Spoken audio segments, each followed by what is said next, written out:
Supreme কোর্টের নির্দেশে সমস্ত ইন সার্ভিস টিচারদের প্রাইমারি এবং আপার প্রাইমারি তাদেরকে টেট বাধ্যতামূলক, অর্থাৎ তাদেরকে টেট দিতে হবে। এই প্রসঙ্গে যখন সাংবাদিকরা শিক্ষামন্ত্রী ব্রাত্য বসুকে জিজ্ঞাসা করলেন যে এই ব্যাপারে রাজ্য কী ভাবছেন, তখন তিনি কি বললেন সরাসরি শুনুন। কোর্টের নির্দেশে শিক্ষকদের আবার টেট দিতে হবে। বেশ কয়েকটা রাজ্য ইতিমধ্যে সুপ্রিম কোর্টে রিভিউ পিটিশন করেছে। আমাদের শিক্ষা দপ্তরের কি কোনো ভাবনা আছে? আমরাও এটা নিয়ে ভাবনা চিন্তা হচ্ছে আমাদের সংগঠনগতভাবে। আমাদের ইতিমধ্যেই এটা আমাকে জানানো হয়েছে। আমি শিক্ষা পর্ষদের সঙ্গে কথাও বলেছি। আমলাতন্ত্রের যে আমাদের যে আমলাতান্ত্রিক যে প্যাটার্ন, তার সঙ্গে কথা বলেছি। নিয়মকানুন বিধি এগুলো আগে খতিয়ে দেখতে হবে।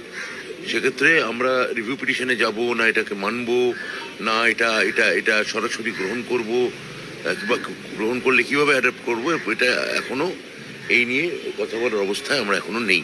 তাহলে শুনলেন যে এই নিয়ে কিন্তু শিক্ষামন্ত্রী বলছে যে এখনও পর্যন্ত বলার অবস্থায় কিছু আসেনি, সুতরাং এটা নিয়ে এখনও তারা চিন্তাভাবনা করছেন। তাহলে চিন্তাভাবনা যখন এখনও হয়নি, তাহলে ডিপিএসসিগুলোকে কিভাবে নির্দেশ দেওয়া হয় যে কাদের কাদের এই নিয়মের মধ্যে কোন কোন শিক্ষকরা পড়ছেন, তাদের নাম, তাদের তারিখ, ডেট অফ বার্থ, তাদের জয়েনিংয়ের তারিখ, তাদের রিটায়ারমেন্টের তারিখ, এই নিয়ে গুগল ফর্ম পাঠানো হচ্ছে সব জায়গাতে, সব ডিপিএসসিতে। তাহলে এটা কেন? তো আপনারাই বলুন, কমেন্ট বক্সে কমেন্ট করে জানাবেন নিশ্চয়ই সব আমার মতামত। ভিডিওটি ভালো লাগলে অবশ্যই চ্যানেলটিকে সাবস্ক্রাইব করে সঙ্গে থাকবেন। Thank you.